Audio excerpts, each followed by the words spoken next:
Have you struggled hitting really short shots around the green? So many players do, and that's because one, their chipping technique isn't quite as it should be, and second, they're choosing the wrong clubs to play these shots with. And what we're going to do today is we're going to have a look at the effect of hitting different clubs and also what the base technique is regardless of the club you're using.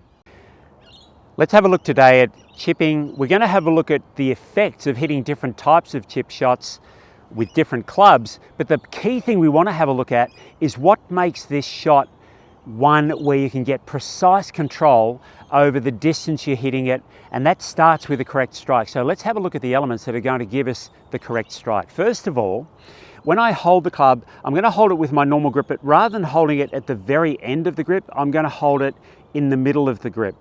My hands are fairly big, so they're taking up most of the grip anyway, so if your hands are smaller, it'll make a bigger difference as far as your hands sliding down the grip. The second thing that I'm going to do is I'm going to narrow my stance. So when I'm making a full swing and I've got pressure shifting from foot to foot, I'm definitely introducing some lateral motion into the swing. Now for these short shots, I don't need that because I need to be able to strike the ground correctly. The third thing is when I set myself up, because my feet are closer together, they're 1.5 to 2 shoe widths apart, and my ball position is around about the center of my stance. So I don't need to move it back or way forward unless I'm playing a particular specialty shot. But we're talking our stock shot, so the shot that you're going to be playing probably 90-95% of the time. Now, one of the things that's very different to what is normally taught with these short shots is that when I set myself up, I've actually got both arms bent, both elbows bent. So not just my trail arm, my right arm, but also my lead arm, my left arm.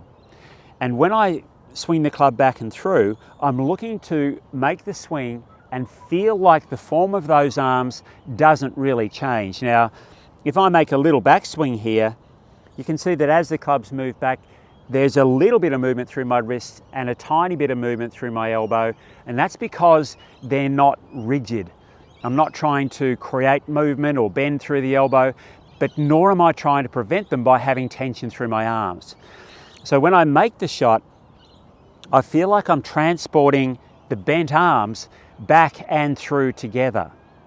Now, as far as the path of the club goes, this shot here is downhill and it's going to run a little bit to my right. So my aim line, my target line, is going slightly left of where that pin is.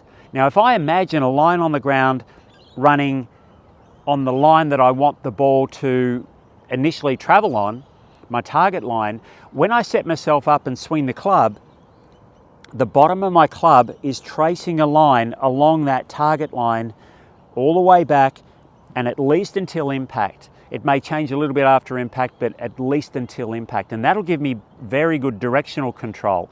The only other thing I need to do is control the club face, which is mostly how I hold the club, and the fact that I'm really not using my wrists very much. Now, if we look at body motion during this swing, my body has to move. If I swing the club and try and keep my body completely still, then because my body doesn't move, I'm likely to have a lot of breakdown movement between my wrists and maybe my arms as well. So when I'm playing the shot, when I swing the club back, not a whole lot of motion through my body, but when I swing through, my body is definitely turning as the club swings through, and that'll help to prevent any breakdown through my left wrist there. So when I play the shot, I'm setting it up, aiming a little bit to the left of the pin, both elbows bent, my balance is slightly forward onto my left foot, and then we've got this little shot down here.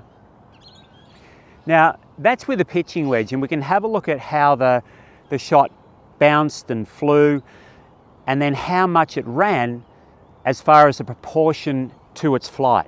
So from here to the pin, I'm around about 18 meters or 20 yards. And from here to the edge of the green, I've got about 3.5 meters, maybe 4 yards. So that's with the pitching wedge there, we could see where the ball landed. Now let's have a look and compare how far the ball is going to fly to its roll. So it's proportion of flight to roll. First with an 8 iron, and then with a lob wedge. So when I'm using the 8-iron, for the same shot, I don't have to hit the ball anywhere near as hard because the ball is going to come off the club face faster because of the lesser amount of loft. Now this can be really valuable, especially when I've got a lot of green to work with, so that I don't have to fly the ball as far.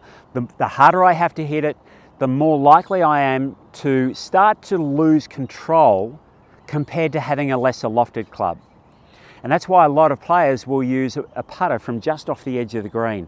It's a lot easier to control the roll of a ball than it is to control the flight and roll. So with my 8-iron, aiming at the same pin, I've actually landed that just very, very slightly short of the green. And it's run all the way, maybe about 2 feet past the pin.